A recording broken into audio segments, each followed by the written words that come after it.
नमस्कार, मैं हूं मानस पांडे और अगर आप तैयारी कर रहे हैं यूपी पीसीएस मेंस की, वो अगले 2 से 3 साल में जब कभी भी आपको ये वीडियो दिख जाए तो याद रखिए मैं इसी प्लेलिस्ट में डेली आंसर राइटिंग प्रैक्टिस कराता हूं यूपी पीसीएस मेंस के लिए आगामी वर्षों में जो भी होने वाला है। तो चलिए, आज का टॉपिक बहुत इंपॉर्टेंट है। पहले ही बता दूं कि यूपी पीसीएस मेंस का जीएस पेपर 1 उसका ये टॉपिक है। जीएस पेपर 1 में एक टॉपिक है इंडियन फ्रीडम मूवमेंट, यानी भारतीय स्वतंत्रता संग्राम से संबंधित जितने बड़े बड़े लोग हैं उनसे संबंधित प्रश्न जरूर आता है। और आमतौर पे देखिए, जैसे जैसे गवर्नमेंट चेंज होती है ना, प्रश्नों की क्वालिटी और प्रश्नों का पैटर्न भी उसी हिसाब से चेंज होता है। यानी पहले जब कांग्रेस की गवर्नमेंट थी तो प्रश्न कुछ आते थे अधिकतर चीजों पे जो कांग्रेस से रिलेटेड हो, लेकिन as the phase has been changed and government has been changed from Congress to BJP, तो अब जो प्रश्न आएंगे ना वो ऐसे आएंगे कि और लोगों की क्या क्या भूमिका है। तो उसी से संबंधित ये प्रश्न है। आपसे रिक्वेस्ट है कि कमेंट बॉक्स में जरूर बताया करिए कि वीडियो आपको कैसी लगी। शुरुआत करते हैं कि ये प्रश्न क्या है। तो प्रश्न कहता है कि सुभाष चंद्र बोस स्वतंत्रता संग्राम में सुभाष चंद्र बोस और महात्मा गांधी के दृष्टिकोणों में अंतर पर प्रकाश डालिए। बहुत इंपॉर्टेंट और कम से कम 2-3 बार, एक बार तो यूपीएससी ने शायद यही प्रश्न ही पूछ लिया है।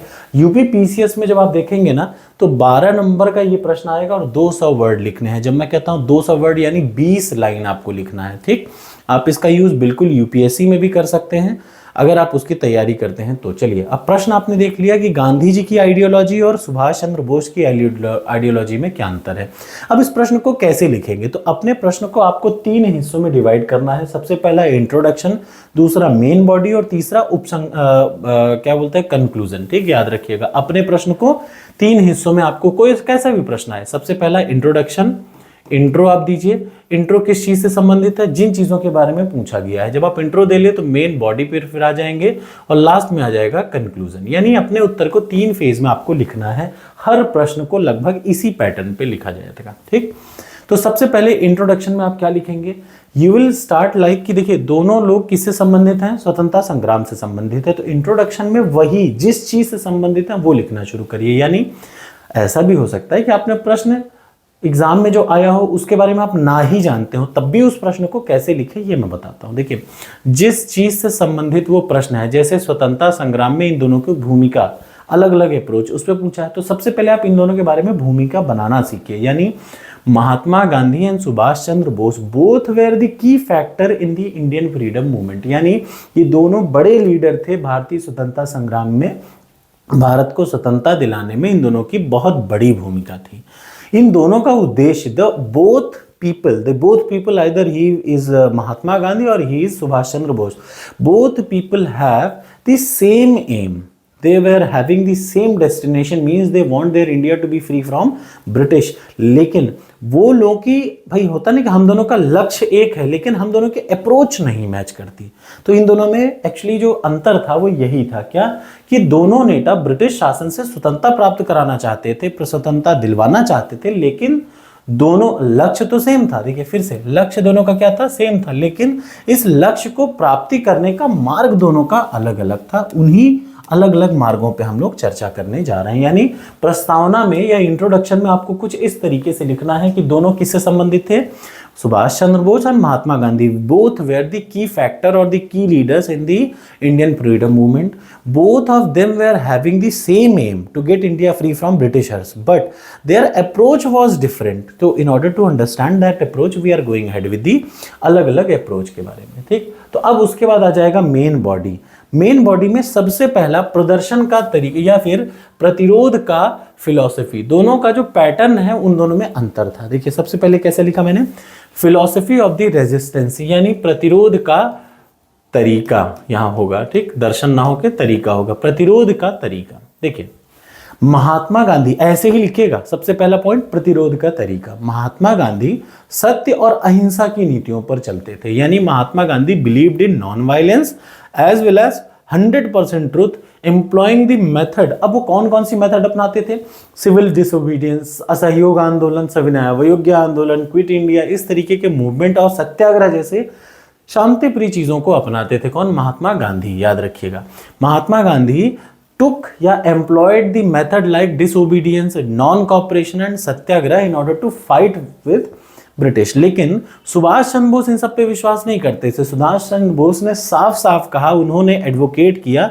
Militant and revolutionary approach. उन्होंने कहा कि इन चीजों का ना खुलकर प्रतिरोध करिए, उग्रवादी से, उग्रवाद का मतलब लड़के, इन लोग से लड़के ही हम लोग जीत सकते हैं, ये शांति से असहयोग करने से कोई कुछ नहीं उखाड़ सकता अंग्रेजों का। ये किसने कहा? सुभाष चंद्र बोस ने। ये कैसा है? पहला एक एस्पेक्ट यानी प्रतिरोध का तरीका। फिर अगला तरीका, दोनों की जो लीडरशिप स्टाइल थी ना वो भी अंतर थी, यानी महात्मा गांधी की नेतृत्व शैली थोड़ा सा अंतर थी किससे? सुभाष चंद्र बोस से। देखिए दोनों एक दूसरे की बहुत रिस्पेक्ट करते थे, दोनों का एम एक था लेकिन दोनों का तरीका अलग अलग था। एक पूरी तरीके से शांति भाषा में चलते थे तो दूसरे फुली तरीके से लड़ाई की भाषा में बात करना चाहते थे। यानी नेतृत्व शैली क्या कहती है? देखिए 1920 से लेकर के 1940 के बीच में कांग्रेस पर एक तरीके से गांधी जी का नियम चलता था। ठीक, ये याद रखिएगा, ये उनका यही था। गांधी जी ने एक तरीके से 1920 से 1940 तक इंडियन नेशनल कांग्रेस की हर गतिविधियों पर नियंत्रण रखा और उनका था अनुनय विनय करते थे, शांति से हर चीज को डील करते थे, अनुनय विनय, संवाद से, जनसंपर्क से, ये सब बातें करते थे। लेकिन जो सुभाष चंद्र बोस थे वो ये अनुनय विनय वाली चीजों को नहीं पसंद करते थे कि पहले संवाद करें, फिर अपनी मांगों को रखें, मांग रखें, रिक्वेस्ट करें, ये सब करें। ये सब सुभाष चंद्र बोस में नहीं था। ये लीडरशिप का अंतर है। उन्होंने 2 बार हरिपुरा और त्रिपुरी संवेदन, ये जरूर लिखिएगा, सुभाष चंद्र बोस जी को इंडियन नेशनल कांग्रेस का 2 बार अध्यक्ष बनाया गया, 2 अधिवेशन में, हरिपुरा और त्रिपुरी में, लेकिन दोनों बार वो इन लोगों की आइडियोलॉजी से संतुष्ट नहीं थे। नतीजा, उन्होंने कांग्रेस छोड़ दिया और उन्होंने खुद से क्या करिए, 2 चीजों का, पहले फॉरवर्ड ब्लॉक बनाया और उसके बाद इंडियन नेशनल आर्मी बनाई और उसके बाद उन्होंने लड़ने की कोशिश की। मतलब आप दोनों की आइडियोलॉजी में साफ फर्क देख पा रहे हैं, एक शांति है तो दूसरा क्रांति है। ठीक, और विश्वास मानिए सिर्फ शांति से देश आजाद नहीं हुआ है। अगला, एटीट्यूड टुवर्ड्स ब्रिटिश, यानी ब्रिटिशों के प्रति कैसा उनका एटीट्यूड था, उनका बिहेवियर कैसा था। तो महात्मा गांधी, हमेशा याद रखिए, नेगोशिएशन पे डील करते थे। Mahatma Gandhi always tried to negotiate and peaceful demonstration. जैसे उन्होंने बोला कि हमें चलो डोमिनियन ही दे दो, जो मिल पाए वही दे दो, but Subhash Chandra Bose believed that the British would only relinquish the control of India. वो सिर्फ और सिर्फ भारत को तब छोड़ेंगे जब उन्हें डर होगा। ही स्ट्रांगली बिलीव दैट भय बिन होए न प्रीत। You can still write down, आप यहाँ पे साफ साफ लिख सकते हैं कि भय बिन होए न प्रीत। ये किसने कहा? सुभाष चंद्र बोस ने। ये लाइन को टैग कर सकते हैं आप। ठीक है, अब अगला आ जाता है अलायंस विद द फॉरेन, मतलब जो बाहरी विदेशी ताकतों के साथ अलायंस बनाने की बात करें तो उसमें दोनों की फिर से अलग अलग आइडियोलॉजी। गांधी जी किसी भी बाहरी चीज को या किसी भी फॉरेनर को या किसी फॉरेन के संगठन को नहीं चाहते थे कि भारत की राजनीति में घुसे। The Gandhi generally avoided seeking alliance and the help from the outsiders. उन्होंने बाहरियों से कोई मदद नहीं लिया। लेकिन जो बोस जो थे, वो बोस ने भारत में ब्रिटिशर्स को भगाने के लिए क्या किया? देखिए, द्वितीय विश्व युद्ध के दौरान उन्होंने जर्मनी गए, इटली गए, जापान के साथ गए और मिलकर उन्होंने IMA, इंडियन नेशनल आर्मी का गठन कर दिया। आपको बता दें, he was the civil servant.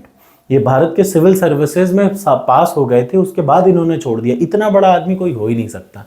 ठीक, जिसने ब्रिटिशों को भारत से बाहर निकालने की उम्मीद जापानी सेनाओं के साथ मिलकर लड़ाई लड़ी। आप तो अपने में डर रहे थे, लेकिन सुभाष चंद्र बोस ने विदेशियों से हेल्प ले ली और उसके बाद अपना काम कर लिया। Coming to the conclusion, last में आप लिखेंगे निष्कर्ष। तो क्या निष्कर्ष लिखेंगे?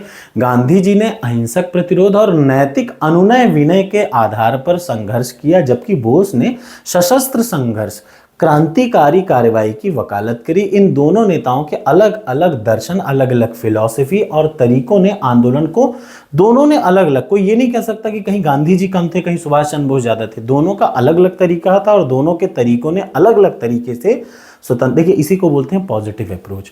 जब आप निष्कर्ष लिखें ना तो किसी को आप नेगेटिव करके मत छोड़िए, दोनों को पॉजिटिव करिए। इन दोनों नेताओं के अलग अलग फिलॉसफी और तरीकों ने आंदोलन को समृद्ध किया। आप ऐसा कतई ना लिखें कि सुभाष चंद्र बोस ने बहुत अच्छा काम किया, गांधी जी ने, मन में चाहे जितना पता हो, लेकिन उत्तर में आपको क्या लिखना है? दोनों ने क्या किया? दोनों के अलग अलग, शांति से भी आज़ादी मिली और क्रांति से भी आज़ादी मिली। You have to write down it and this should be the proper answer of this question. आशा है आपको ये वीडियो अच्छी लगी होगी। अब आपको करना क्या है? टेलीग्राम चैनल पर ये वीडियो की जो PDF है ये मैं तुरंत डाल रहा हूँ। UP academy for civil services मेरा टेलीग्राम चैनल है, उससे ज्वाइन कर लीजिए। ठीक, वहां पे ये मैं डाल रहा हूं, ये पीडीएफ पहले आप देख लीजिए, अच्छे से पढ़ लीजिए, उसके बाद कोशिश करिए कि गूगल से थोड़ा और सर्च कर लीजिए, और गूगल से सर्च मत करिए, आप ये देख लीजिए, उसके बाद आप अपना उत्तर देख के लिखना शुरू करिए, दोनों की आइडियोलॉजी में अंतर, और उसके बाद अपने उत्तर को इससे कंपेयर कराइए और आपका एक प्रश्न तैयार। ठीक, आशा है आपको ये वीडियो अच्छी लगी होगी। मैं टेस्ट सीरीज प्रोवाइड करता हूँ, टेस्ट सीरीज प्रीलिम्स के लिए, चाहे वो यूपीएससी हो चाहे यूपीपीसीएस हो, और सबसे बेहतरीन टेस्ट सीरीज होने की गारंटी भी देता हूँ।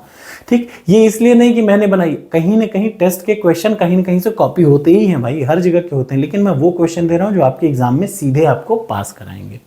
तो थैंक यू सो मच, मिलते हैं अगली वीडियो में डेली आंसर राइटिंग प्रैक्टिस के साथ।